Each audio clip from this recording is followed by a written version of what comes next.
ang pagpapatitulo ng lupa, na minanang lupa, nasa isang kapatid lamang at walang pirma yung ibang kapatid o 6 sila magkakapatid, ay nagpapahiwatig ito na nagkaroon ng anomalya doon sa pagpalipat o pagpatitulo ng lupa. Kasi dapat, kung ito yung mana, ay dapat yung nakalagay doon sa titulo ay 6 kayong magkakapatid. Kasi kayo yung mga compulsory heirs o tagapagmana. At bilang tagapagmana, kayo ay may tuturing na mga co-owners doon sa nasabing lupa. Kung kaya't dapat ay nakapangalan kayo.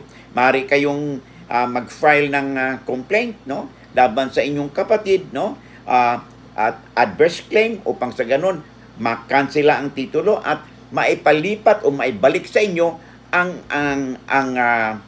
share ninyo doon sa naman ng lupa. Lamang na kayo pag may alam sa batas.